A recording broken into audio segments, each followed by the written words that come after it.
लेकिन कुछ सीट्स ऐसी थी जिनमें बहुत कम आंकड़ा रहा था, यानी मार्जिन बहुत ज्यादा कम था। और ऐसे में अब आपको जानकारी देंगे कि कौन सी ऐसी सीटें थी, कड़ी टक्कर वाले मुकाबले कहां थे। भीलवाड़ा के आसिन की बात करेंगे। जब्बर सिंह साकला बीजेपी यहां से जीत गए थे। मनीष मेवाड़ा कांग्रेस से हार गए थे क्योंकि अंतर सिर्फ 154 वोट का था। और ऐसे में ये बेहद दिलचस्प था। जब्बार सिंह जीते जरूर थे, लेकिन मनीष मेवाड़ा इतने कम अंतर से हारे थे। और इसके अलावा एक और सीट थी, पाली थी, मारवाड़ जंक्शन की। खुशवीर सिंह जोजवार निर्दलीय यहां जीत गए थे। केसाराम चौधरी बीजेपी से हार गए थे और वोटों का अंतर था महज 251, जिसे बेहद कम कहा जा सकता है। और ये कभी भी वक्त, किसी भी वक्त बदल सकता है। और अब देखना होगा कि यहां से कौन जीतकर विधानसभा तक पहुंचता है। हनुमानगढ़ की एक और सीट थी, पीलीबंगा, वो भी कम अंतरों वाली थी, जिसमें धर्मेंद्र मोची थे बीजेपी के। और बूंदी की सीट की बात करें, अशोक डोगरा बीजेपी के जीत गए थे। वोटों का अंतर बेहद कम था। हमीर सिंह भायल बीजेपी के जीत गए थे। सिवाना से वोटों का अंतर 957 था। पोखरण की बात कर लेते हैं, 872 सिर्फ यहां पर अंतर था। और झुंझुनू की बात कर ले, खेतड़ी डॉक्टर जितेंद्र सिंह यहां से कांग्रेस से जीत गए थे, 957 यहां पर महज आंकड़ा था और अंतर था। हाकम अली खान जीत गए थे कांग्रेस से।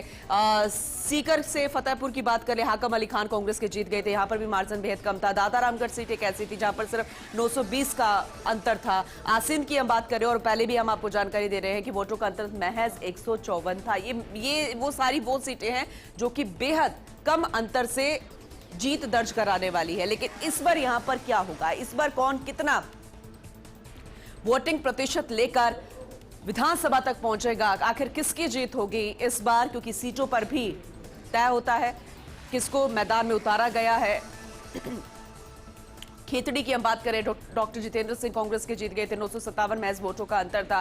फतेहपुर की बात करें, हाकम अली खान कांग्रेस से जीत गए थे, वोटों का अंतर महज 860 था। और ये बेहद कम अंतर वाली सीट है। और इस बार भविष्य तय होगा, इस बार ये तय होगा कितने वोटिंग प्रतिशत जो है रहेगा इन सीट पर। और अगर वैसे बात करें, राजधानी जयपुर की भी बात कर ले, वहां पे मालवीय नगर सीट एक ऐसी थी जिसमें अर्चना शर्मा को उतारा गया था मैदान में। अर्चना शर्मा हार गई थी और अब एक बार फिर से कांग्रेस ने उन्हें मैदान में उतारा है। ये देखने वाली बात होगी कि इस बार क्या वो परचम लहराती है या फिर इस बार भी मार्जिन नजर आएगा।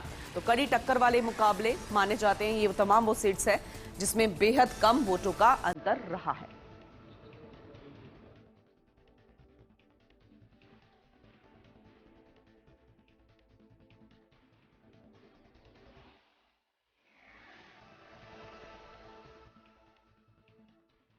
सीट्स दिखाई जहां पर बेहद कम अंतर रहा है।